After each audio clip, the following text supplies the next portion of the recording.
নম্বর আলামত। কয় নম্বর আলামত? 1 নম্বর আলামত হলো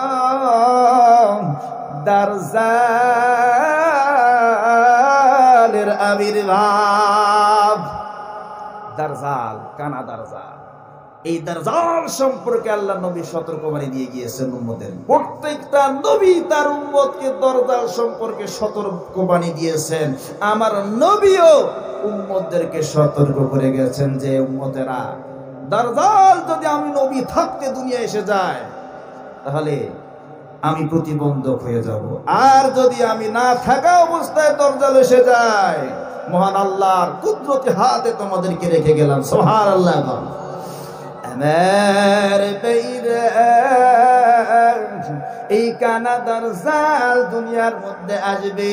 কিয়ামত পর্যন্ত, পৃথিবী সৃষ্টি থেকে কিয়ামত পর্যন্ত দাজ্জালের চেয়ে আর বড় কোনো ফিতনা নাই। ও আমার বন্ধুগণ, বাইরা গো, আল্লাহর নবীজি উম্মতি মুহাম্মাদীদেরকে সতর্ক করার উদ্দেশ্যে দাজ্জালের আকার আকৃতি কেমন হবে, তার চলার গতি কেমন হবে, এইটাও পর্যন্ত বর্ণনা করেছেন। মায়ার নবীজি একবার দাজ্জাল সম্পর্কে আলোচনা করতেছেন।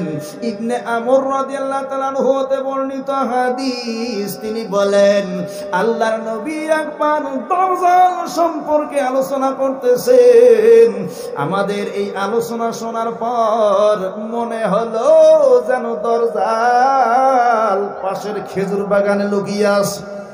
ও আমার বন্ধুগণ, বাইরা গো, নবী বলছেন দাজ্জাল হবে একটা বিশাল আকারের খাটো যুবক। কি বিশাল আকারের একটা খাটো যুবক, তার চুলগুলো থাকবে কোঁকড়ানো, তার একটা চোখ থাকবে কানা, আর একটা চোখের মধ্যে গোষ্ঠের টুকরা ঝুলতে থাকবে। এই দাজ্জালের চলার গতি সম্পর্কে বিশ্ব নবীজিকে প্রশ্ন করা হলে আল্লাহর নবী বলছেন বাতাস যেমন বৃষ্টিকে হাঁকায়া নিয়ে যায়, দাজ্জালের চলার গতি এমন হবে গোটা পৃথিবী ভ্রমণ করবে, কিন্তু দুইটা জায়গায় দাজ্জালকে প্রবেশ করতে দেওয়া হবে না, মক্কা এবং মদিনা। ফেরেশতারা তাড়া করে দাজ্জালকে খেদাইয়া দেবে। ও আমার বন্ধুগণ, বাইরা গো, কানা দাজ্জালের আকার আকৃতিটা কেমন হবে? ও আমার বাইরা, লম্বা একটা হাদিস ফাতেমা বিনতে কাইস রাদিয়াল্লাহু তাআলা আনহা হতে বর্ণিত। আমার ভাইরা, এই দাজ্জালের আকার আকৃতি সম্পর্কে লম্বা হাদিস। বন্ধুগণ আমার, দাজ্জাল কোন দিকে আছে এটাও আল্লাহর নবী ইশারা ইঙ্গিতে বলেছেন। আখিরি জামানায়, শেষ জামানায় আলামত হিসেবে দাজ্জাল দুনিয়ায় আসবে।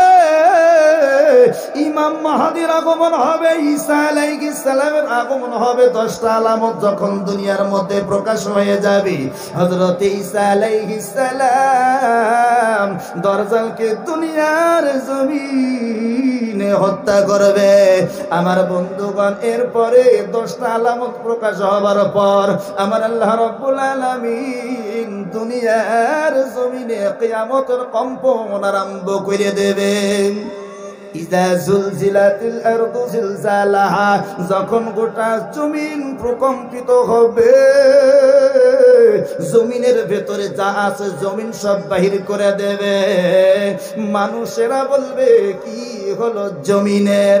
আমার ভাইরা, আল্লাহ বললেন ওয়াইদাল উহুশ হুশিরাত, যত বন্য প্রাণী আছে সবগুলোর এক জায়গায়